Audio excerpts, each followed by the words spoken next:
नमस्कार दर्शक मित्रों। थिंक लाइन के नए संस्करण में आपका फिर से स्वागत है।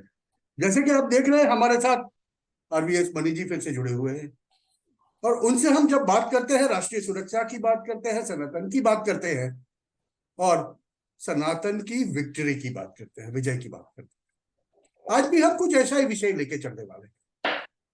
दोस्तों, आपको ताज्जुब होगा कि ये क्या मैंने विषय चुन लिया, सनातन विंस ओवर पीओके। पीओके से मेरा मतलब है कश्मीर यूनिफाइड होगा। कल हमारे गृह मंत्री ने संसद में स्पष्ट रूप से कह दिया, हमने 24 सीटें रखी हुई है जम्मू कश्मीर असेंबली में पाक ऑक्यूपाइड कश्मीर के प्रतिनिधियों के लिए, क्योंकि ये हमारा अभिन्न भाग है और उसे हम लेके वापस रहेंगे। देखिए, आजादी को 75 वर्ष बीत गए, आज तक किसी में ये हिम्मत नहीं हुई, हिम्मत करी ना ये दास्ती। अगर समझ लो ऐसा कोई विषय मैंने आज से 20 साल पहले ले लिया होता, 25 साल पहले, तो मुझे आउटकास्ट कर दिया होगा, शायद मेरी धरपकड़ भी हो गई होती। मनी जी हंस रहे हैं क्योंकि उनको पता है नहीं, कि मुझे मतलब क्या मुझे है। मुझे एक इस तरह तरफ आज से 2 महीने पहले तमिलनाडु के अंदर मुख्य प्रधान के सुपुत्र बोलते हैं कि सनातन का पूरी तरह से नाश करना चाहिए। फिर अलग अलग किस्म की बातें आती है।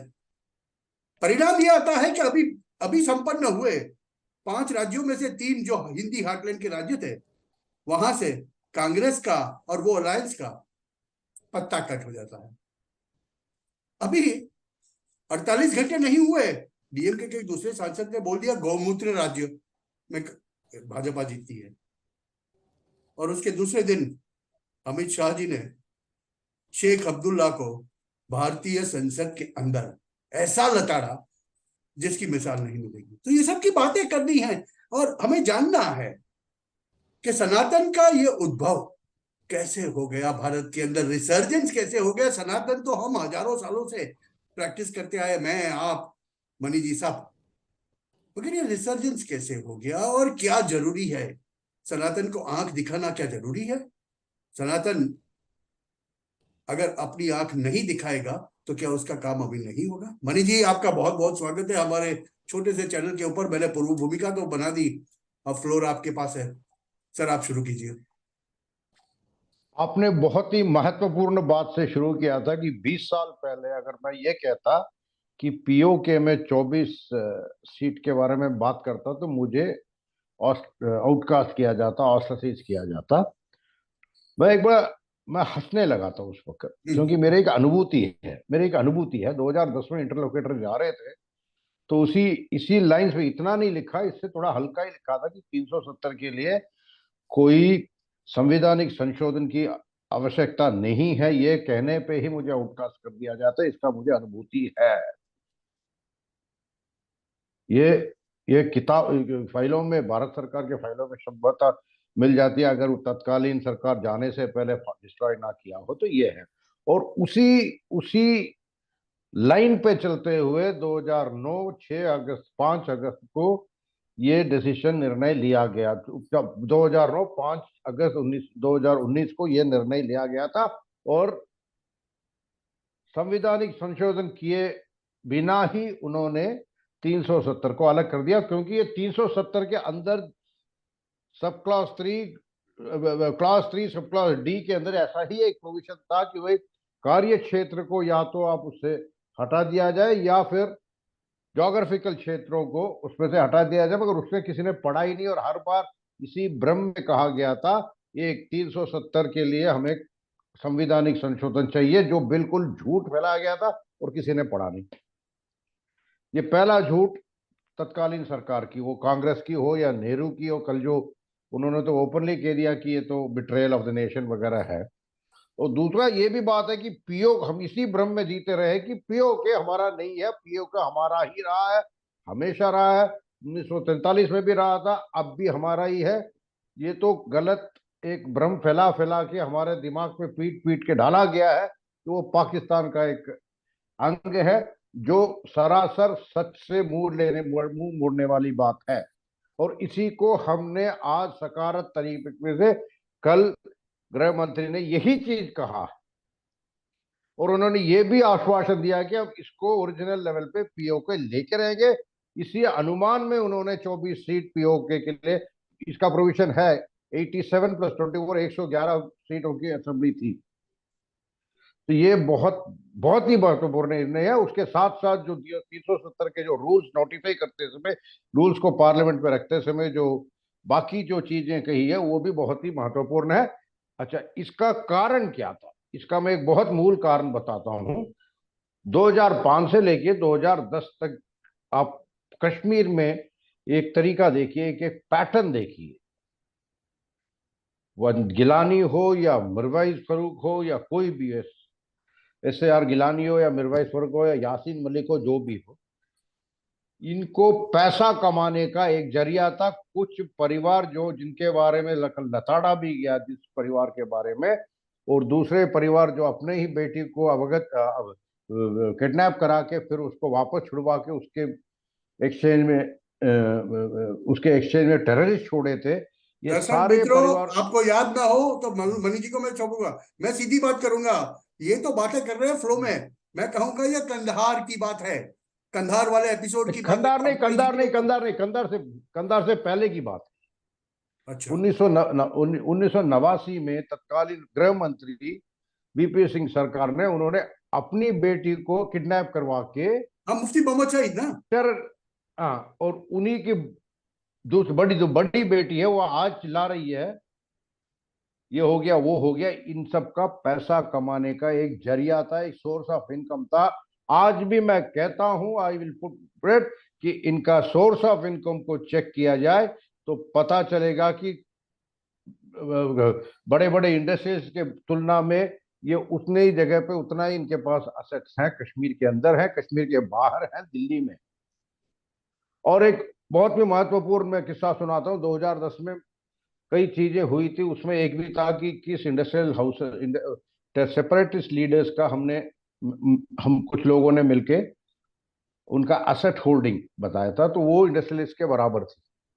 हाउस कास्ट में पेट्रोल पंप, दिल्ली में मकान, बड़े बड़े पॉश कॉलोनियों में मकान, और उसमें तत्कालीन कार्य कुछ नहीं हुआ था।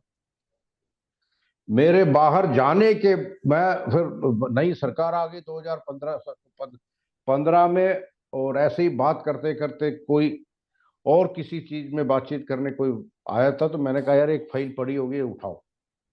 तो जो भी हुआ हुआ। उसके बाद 2017 में जब NIA ने रेड किया था, सत्य सामने आ गया आपका। 2010 से 2017 तक और भी बढ़ गई।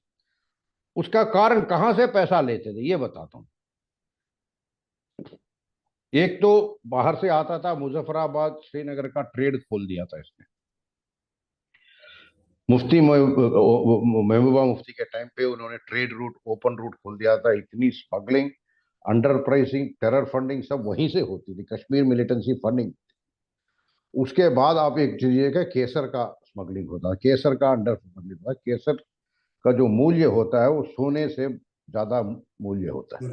उसके तरीके से भी किया है। और तीसरा जो हुआ था कि ये जो पैकेज जैसे थे, मनमोहन सरकार के आप इतिहास उठा के देखिए, जहां कश्मीर में झगड़ा शुरू हुआ तो ये कहते थे 5500 करोड़, 26 करोड़, 55,000 करोड़, 80,000 करोड़, तो 4 पैकेज मेरे कार्यकाल में गई है कश्मीर में।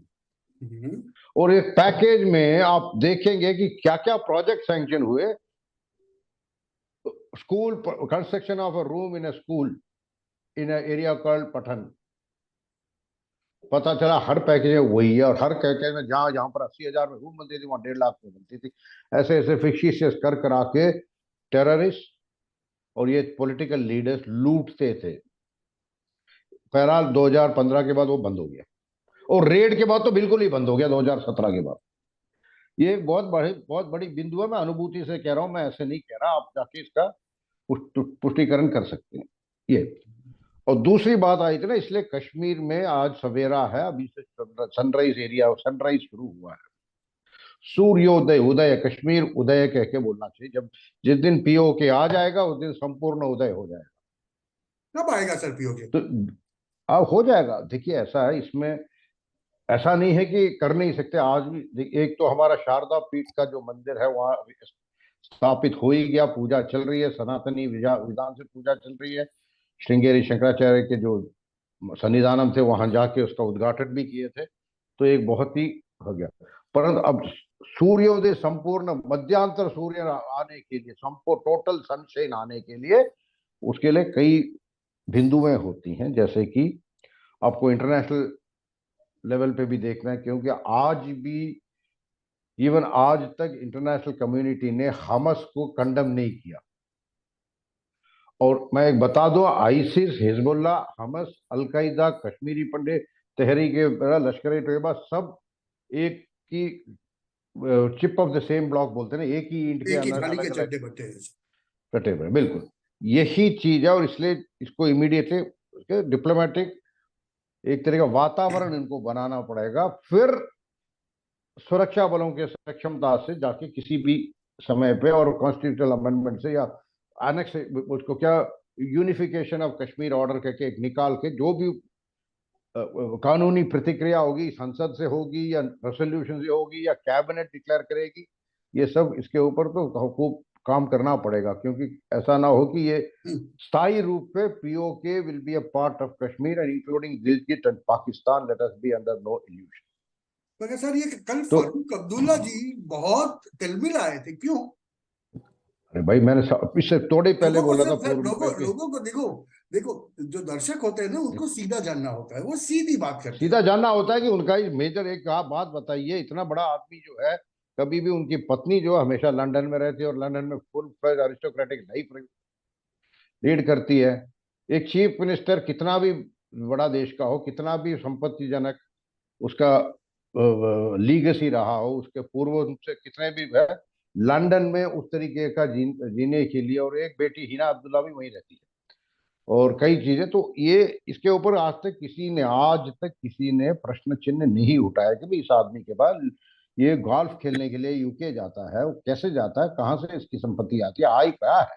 आज तो सिर्फ मेंबर ऑफ पार्लियामेंट का पेंशन मिलता हो गया, कैबिनेट का, सीएम का पेंशन मिलता हो, जो भी है, रेगुलर इनकम तो वही है, बाकी जो पीछे का जो विरासत से जो भी मिली है उसका जो भी एन्युटी है वो खाता होगा, बाकी कहाँ से। और उनके पास लंदन में मेंटेन करने के लिए पूरा हाउस होल्ड मेंटेन किया हुआ है, माँ बेटी वहां रहती है।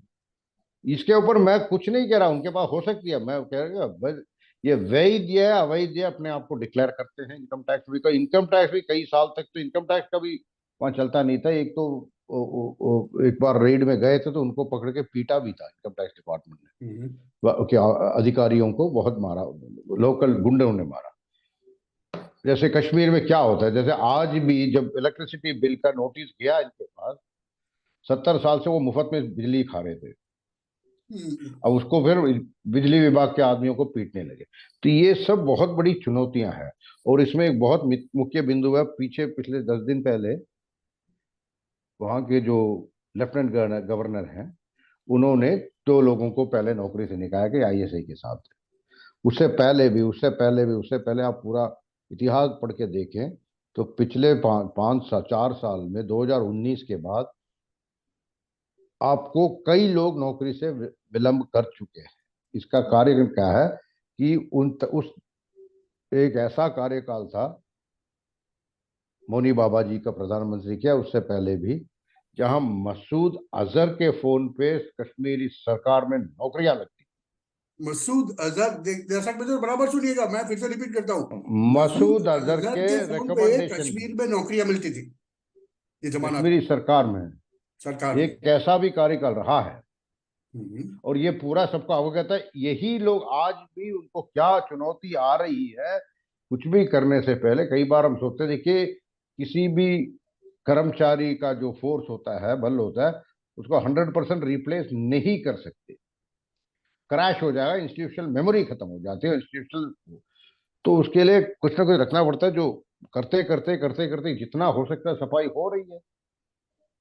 ये जैसे बीओके का जो भी रेजोल्यूशन होगा, एमएचए में तो होगा ही होगा, कुछ ना कुछ तो वहां से आएगा, तो कहीं लीक हो जाए, तो कई चीजें बिंदुएं देखना पड़ता है। इसलिए मैं कहता हूँ कि जैसे आज सनातन की स्थापना पीओके में हो गई है, पीओके के प्रतिनिधियों को लेजिस्लेटिव असेंबली लाने का जो निर्णय हो चुका है, ये बहुत महत्वपूर्ण निर्णय है। अभी तो असेंबली में सब नामांकन करके लाने का निर्णय हुआ है।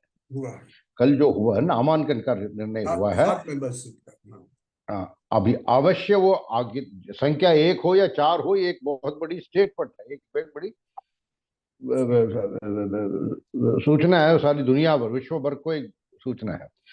और इस तरीके से सनातन छोटे छोटे तरीके से कश्मीर में भी फैल रहा है। और आपने फिर सनातन की बात की तो बहुत महत्वपूर्ण बात, सनातन क्या होता है? सनातन का मतलब है इटर्नल, जिसका अनादि और आनंद। और धर्मा जो होती है ना, जो भी हमको धारिणी से मिले, धारिणी मतलब अर्थ में जो भी हमें विरासत में मिली थी, वही तो धर्मा है। तो अब किसी मुख्यमंत्री के बेटे कहते, सुपुत्र कहते हैं कि मैं सनातन को इरेडिकेट कर दूंगा, तो ये क्या अर्थ को खत्म कर देंगे, धारिणी को खत्म करेंगे? वो भी एक सनातन के ही बिंदु है भाई, मैं भी बिंदु ये हूं, आप भी बोलते बिंदु क्यों हैं। है ऐसा? ये बोलते क्यों है ऐसा? उनको समझ नहीं है, इनको पेड वे से तरीका कहीं से किसी बात को पॉलिटिकली वो सोचते हैं अपने आप बहुत स्मार्ट। सनातन का तात्पर्य ये है कि अनादि अनंत, और जो हमें जो प्रकृति से, जो धारिणी से, जो पृथ्वी से जो हमें जो भी मिली है विरासत में, वही सनातन धर्म है। जितने भी आपके वैज्ञानिक सिद्धांत हैं, ये भी सनातन के ही अंदर से आ रहे हैं। इसके ऊपर मैं अलग से अलग अलग जगह भिन्न भिन्न राज्यों में प्रोग्राम कर रहा हूँ। श्रृंगेरी शंकराचार्य जी के नेतृत्व में मैं भी उसके साथ बहुत जोर से जुड़ा हुआ हूँ। उसका नाम है वेदांत रिट्रीट। उसमें एरोस्पेस इंजीनियर्स, जो वैदिक एक्सपर्ट भी हैं, मैथमेटिशियंस, साइंटिस्ट वगैरह, एआई, चैट जीपीटी वगैरह के साइंटिस्ट वगैरह सब आते हैं, Indian institute of science USA से सब आके वो समझाते हैं कैसे हमारा अग्निमीर, ये पुरोहित, जैसे अग्ना विष्णु सजो, आज क्लाइमेटिक चेंज की बात हो रही है तो सस्टेनेबल एम्पावरमेंट बोलते हैं हम। जैसे हम सनातन में कहा है, अग्ना विष्णु, अग्ना पावर, विष्णु सस्टेनेंस, सजो से, तो ये इस तरीके से हम कहते हैं। तो मैं इसलिए बोल रहा हूँ कि ये इसलिए इनको समझ ही नहीं है।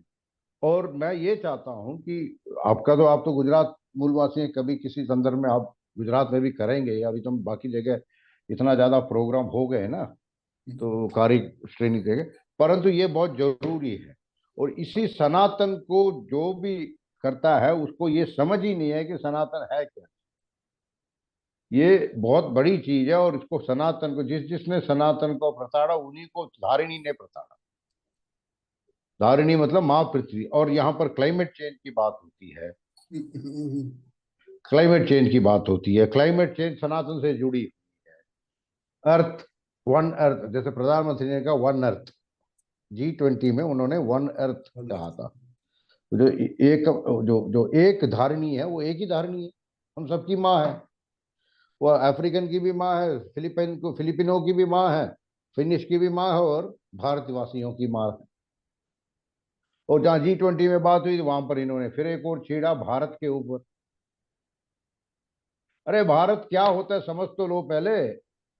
भाई भारत ये होता है, जो भा मतलब तेजस, भा मतलब ज्योति, भा मतलब लाइट, रथा मतलब चैरियट। तो हम दुनिया भर को इल्यूमिनेट करने वाले हैं। भारत का मतलब एक हम लोग एक चैरियट है। और ये इसलिए किया जा रहा है, बार बार इसलिए किया जा रहा है कि आज पिछले 7-8 साल में जितना भी नेतृत्व रहा है, जिसका भी, मैं पॉलिटिक्स में नहीं जाता, जो एक तरीके का विकास का एक रथ चला है, जगरनट ऑफ डेवलपमेंट बोलते हैं जिसको, चैरियट ऑफ डेवलपमेंट, किसी के भी नेतृत्व में हो, कुछ भी हो, मैं किसी का नाम नहीं लेता, आप सबको पता है कि कौन है, क्या इसका दायित्व किसका, मगर हमें अपने आप से थोड़ा मॉडस्ट रखना चाहिए, लज्जा रूपेण संस्थिता। इसलिए मैं किसी का नाम नहीं लेता, निष्पक्ष होते हुए कहता हूँ कि उसी कारणवश इतना प्रताड़ हो रहा है, इतना प्रहार हो रहा है। प्रहार कैसे हो रहा है? कोई भी रिफॉर्म पैकेज लाए उसके ऊपर प्रहार। तो ये सर पंजाब में, इसके संदर्भ में पंजाब पे आए, मैं 10 मिनट पूरा दूंगा पंजाब को। उससे पहले मुझे एक जानना है कि ये जो परसों जो स्टेटमेंट किया सेंथिल कुमार ने, गौमूत्र राज्य।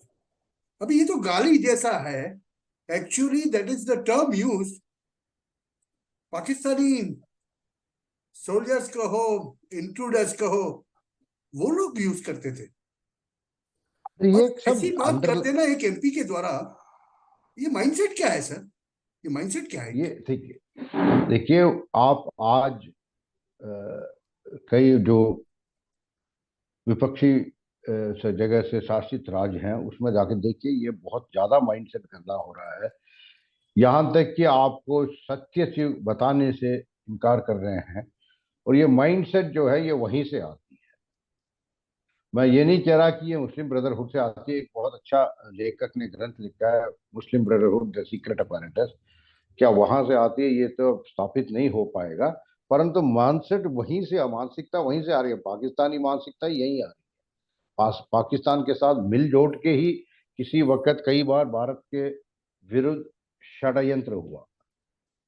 वो भले इंदिरा गांधी ने किया हो या तत्कालीन किसी ने भी किया हो, इसमें कोई भी दो राय नहीं है। आज मैं पूरे कई बार, मैंने काफी दिन से इसी पंजाब पे ही काम कर रहा हूँ। और पंजाब में मैं एक सच बता दूं कि किसी ने एक प्रश्न नहीं पूछा कि 1971 में भारत के लिए जान देने के लिए जो सिपाही खड़ा हुआ था सरदार, वो 1977 में भारत के विरुद्ध कैसे हुआ? किसी ने पूछा ये प्रश्न? लेफ्टिनेंट जनरल हम अरोड़ा। सबको नहीं, अरोड़ा ही नहीं, और भी कई चीजें। सी बेसिकली जितने भी देखो उन तत्कालीन जो सुरक्षा बलों में जो शहर थी, हिस्सा था पंजाब का, काफी हाई था, लगभग 30% था, सारे आर्मी नेवी सब मिला के। और जो शिमला एग्रीमेंट में जो तो समझौता हुई थी, वो तो हमारे भारत के विरुद्ध थी। हमारे 54 आदमी को अभी तक मार दिया होगा। उनके 93,000 रेपिस्ट को तुमने POW बना के भेज दिया। उसके अलावा वो ये भी बात हुई है कि to reduce this number of 6 in the Indian security forces, Indira Gandhi exceed and they had, ये MOU था, अनरिटन है, ये रिटर्न नहीं मिलेगा। उसके कारणवश दो चीज पोस्ट किया गया था, एक तो सिखों को मिलिटेंट बनाओ, दूसरा माइग्रेशन पे जोर दो। मिलिटेंसी ने तो फर्स्ट जनरेशन का मिलिटेंसी पंजाब में किया। अब जितने भी उस वक्त माइग्रेट पलायन होके चले गए थे, कनाडा चले गए, वो कनाडा या कहीं पे भी, वो अब second and third generation Khalistani movement को चला रहे हैं। आपने ये बहुत बड़ा इंटरेस्टिंग बिंदु है ये। दर्शक मित्रों सुनिएगा, हाँ बराबर, कहीं नहीं सुनी होगी ये बात तुमने। ये हकीकत है जो बयान कर रहे हैं मनी जी, क्योंकि वो होम मिनिस्ट्री के साथ में संलग्न थे और इनको काफी पता है। हम नाम नहीं दे रहे हैं। फर्स्ट जनरेशन मिलिटेंसी को, मिलिटेंट जिनको करार किया गया था सरदार सिखों ने, वो किया। सेकेंड और थर्ड जनरेशन को जो माइग्रेंट्स हैं आज वो चला रहे हैं। पन्नू हो या कोई भी हो, निर्जर हो या कोई भी हो, वो तो माइग्रेंट है, यहीं से गया हुआ है। और इन सबको बनाया किसने था? वो इंदिरा गांधी ने बनाया है, भुट्टो के समझौता के साथ। कैसे बनाया है? जैसे आप बहुत अच्छे ब्रेव काम किया इंडो बांग्लादेश वार में, 2 साल बाद 3 साल बाद गांव जाते हैं अपने, भाई सब लोग हीरोज वेलकम मिलता है भाई, बहुत ही।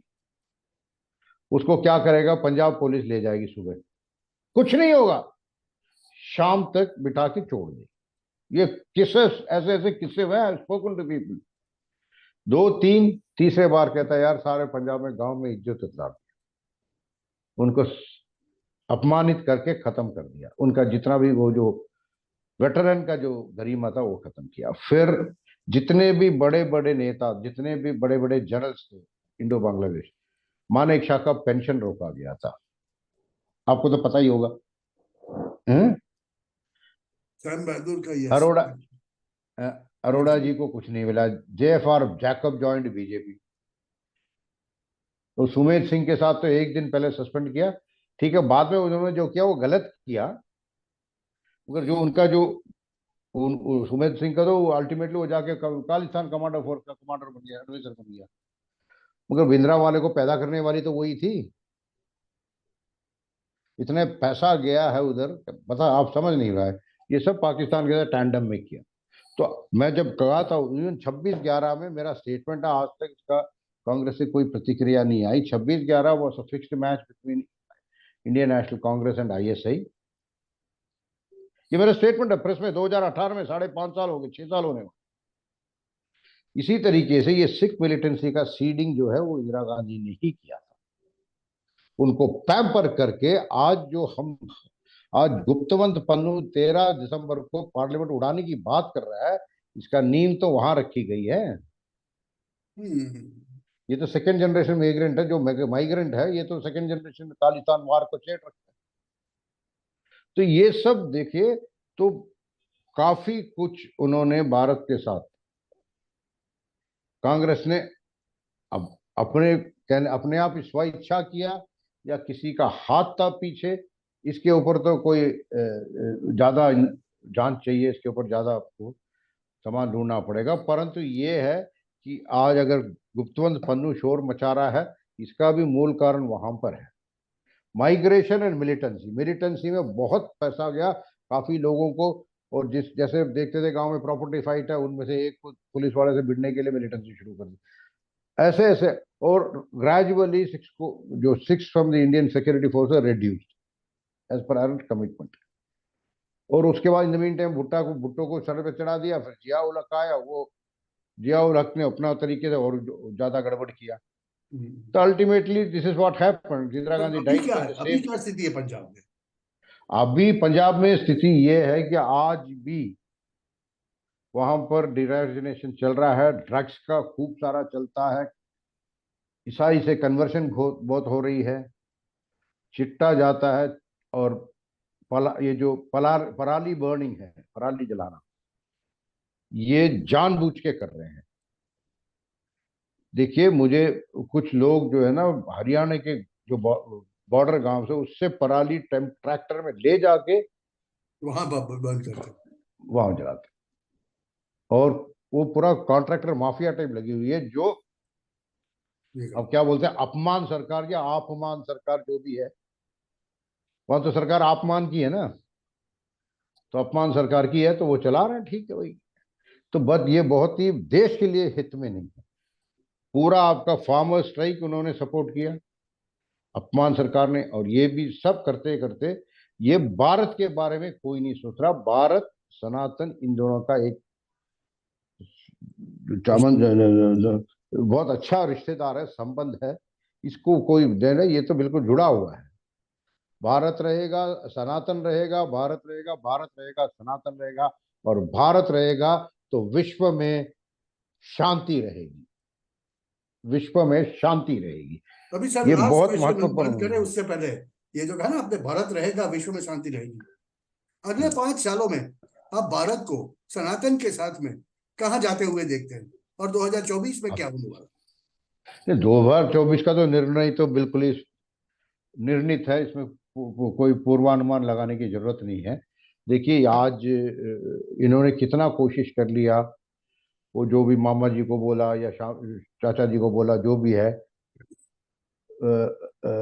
दिग्विजय सिंह जो एक बहुत बड़ा कल्प्रिट है, उसने इस बार भी काफी शोर मचाया, कुछ उसका प्रभाव पड़ा। तेलंगाना के अंदर ऐसा है कि कांग्रेस काफी समय तक काफी डीप रूटेड है, और उस हमारे लोगों का अभी प्रभाव अच्छा हुआ है, पेनिट्रेशन हुआ है, बट आगे जाएगा। और कर्नाटक में आपने देख ही लिया कि क्या हाल हो गए लोगों, आज भी वो रिफंड कर रहे हैं कि यार मैंने किसको चुन दिया, बिकॉज कर्नाटक में बहुत ही बुरी हालत है। आज नहीं कह रहा मैं, आज से 5-10 साल से मैं यही शोर मचा रहा हूँ। जो तटवर्ती इलाका है, कर्नाटक का क्षेत्र है, उसमें बहुत ही ज्यादा रेडिकलाइजेशन होता है, जहां से इंडियन मुजाहिदीन आती है। तो इसलिए वो, मगर मुझे इस बात का अच्छा है कि मैं राजस्थान में, जो मेरे को डिस्टर्ब करता था, क्योंकि ये बॉर्डर स्टेट है, तो हमें राजस्थान में वापस आ गए ये लोग, राष्ट्रवादी आ गए, और पंजाब में आने की जरूरत है। और मैं तो पंजाब में, इनफैक्ट मैं 2-3 कई लोगों से बोला भी है कि पंजाब में लाओ यार, पंजाब में लाओ। कहता पंजाब में, कहता नहीं, आप सब वहां का लोगों को मूर्ख बना रहे हैं। वो, अच्छा, वो जैसे तमिलनाडु में आज 3 दिन हो गया साइक्लोन हुआ, लोगों को पानी और दूध नहीं मिल रहा मगर शराब मिल रही है। ये तमिलनाडु में आज की हालत है, ये सनातन को गाली देने वालों की हालत है। गौमूत्र नहीं, तुम तो टैस्माक का शराब पिला रहे हो भैया, उसका क्या बोलेंगे? मैं ये नहीं बोल रहा, कंप्लीटली वेरीफाई करिए कि दूध नहीं मिल रही, पानी नहीं आ रहा, मगर शराब की दुकानें खुली, उनका सप्लाई चेन कैसे चलता है हमें नहीं पता। इतना साइक्लोन में इतने रोड ब्लॉक, टैस्मैक के सरकारी संस्था है, वही शराब का डिस्ट्रीब्यूशन करते हैं और मिल रही। तो पंजाब में भी यही हालत है। वो चिट्टा चिट्टा क्या बोलते हैं, मैं पंजाब में जाता रहता हूँ। पंजाब में बहुत ही गंभीर स्थिति है, परंतु हमारे लोग कुछ काम कर रहे हैं। परंतु ये जो एक ये सब्सिडी और फ्री बीज दे दे के उनको लिया लेते हैं, और भी दूसरा पंजाब में एक तो पैसा ऐसे लोगों के पास रेमिटेंस बहुत आता है, काम कुछ नहीं है तो वो बैठे बैठे चिटाई पीते रहते हैं। वो सब चीजें काफी कॉम्प्लिकेटेड है, उसको ठीक करना है। और देखो, बुढ़ा आदमी है, खेत संभाल रहा है, जैसे ही फसल कट गई 2 महीने का खाली टाइम है, चलो भाई जाके धरना में बैठ जाओ। सही बात। ये हो रहा है पंजाब। इवन जो फार्म स्ट्राइक में भी आप देखोगे यही हुआ। तो अच्छा, फिर ये मिडिल मैन वगैरह, आर्थिया वगैरह घुसे हुए हैं, तो काफी कॉम्प्लिकेटेड है। तो इसको ठीक करना जरूरी है। पंजाब में जिस दिन आप ला दोगे ना, तो आप भारत में पूरा 100% सनातन, भारत में और वो ज्यादा 100% सनातन। मित्रों, हाँ, ये ख्वाब हम बहुत लोग, करोड़ों लोग बहुत सालों से देख रहे हैं, अब जागे हैं। भारत में सनातन जब प्रगति होगी तो पंजाब को आपको लाना पड़ेगा। और उधर पूरब में देखो, पूर्वोत्तर में बहुत काम किया। पूर्वोत्तर में मेरा एक ग्रंथ में मैंने एक ऐसे लिखा हुआ है, संपर्क से समाधान तक, क्या मोदी जी का ही संपर्क से समर्थन तक बोला था मैंने उसको, भाई संपर्क से समाधान तक, case study of north east के। और उनमें कई उनके मंत्रियों का कार्यों का भी मैंने उसके ब्यौरा दिया है। तो वो किताब अगर हो सके, व्हेन मनी राइट्स के किताब वो पढ़े, तो उसमें एक ऐसे है। सर, तो आप नॉर्थ लिंक ईस्ट में भेज दीजिएगा, मैं लोगों के लिए ज्वाइन कर दूंगा तो लोग ठीक है, पता कर सके ठीक है, यही वीडियो के ठीक साथ। है, तो मित्रों, ठीक ये है। जो बात है ना, अभी टाइम नहीं बचा है मेरे पास, सिर्फ 2 मिनट बचे हैं। तो मैं आपसे एक अपील तो कर दूं, हमारे हाँ, छोटे से चैनल को लाइक कीजिए, सब्सक्राइब कीजिए, शेयर कीजिए, जहां तक हो सके इसे फैलाइए, क्योंकि सनातन की बात है। सनातन की बात जहां होती है वहां हमें ही लड़ना पड़ेगा, हमें ही लोगों के सामने खड़ा रहना पड़ेगा। और हमें वो हिम्मत भी चाहिए कि हाउस के अंदर खड़े रह के हम सीधा बोल सके कि ये आपकी गलती थी जो आपने 75 साल पहले की थी और बाद में दोहराई। उसकी वजह से आज हम भुगत रहे हैं 2 जनरेशन पर। तो मित्रों, आज के संस्करण में तो हमने राजकारण, जियो पॉलिटिक्स, थोड़ा सा नेशनल पॉलिटिक्स, सबको मिला के सनातन को देखा। एक बार हम मणि जी को बुलाने वाले हैं, हम आपसे बात करेंगे धर्म की, सनातन की। और सनातन है तो कैसे भारतीय संस्कृति विश्व में आगे बढ़ रही है, उसकी बात करेंगे। आज के लिए तो सिर्फ इतना ही। मणि जी, आपका last word, I give you a minute, आप जो कहना चाहे। मैं तो बहुत ही गौरवान्वित लगता हूँ मुझे यहाँ आके आपसे ये बात कहने के लिए। और मैं बाकी ये सनातन को फैलाने के लिए जो वेदांत रिट्रीट वगैरह भी चलाता रहता हूँ। जब भी मेरे को अवसर मिलेगा मैं गुजरात में भी एक आध रिट्रीट करूंगा। मुझे थोड़ा देख रहा हूँ अच्छी जगह वेन्यू वगैरह, तो मैं आप सबको अवगत करता तो सर, रहूंगा। धन्यवाद, आपके धन्यवाद। आपके जो हैंडल्स है, जो अगर हाँ, समझ लो एक्स का हैंडल हो, मतलब ट्विटर का हैंडल हो, फेसबुक का हो, जो भी है आप भेज हाँ, दीजिए, हम इसके साथ टैग कर देंगे, ये अवश्य, वीडियो भी शेयर अवश्य, कर देंगे, डेफिनेटली। अवश्य। थैंक यू, मित्रों, thank you. Thank you very much, खूब मजा आ गई आप लोगों के साथ। वंदे मातरम, जय हिंद। वंदे मातरम, भूलिएगा जय हिंद, नहीं, जय सर, जय तु सनातना। जय सनातन, भूलिएगा नहीं। वीडियो को लाइक करना, सब्सक्राइब करना, शेयर करना। मिलेंगे फिर से। नमस्कार।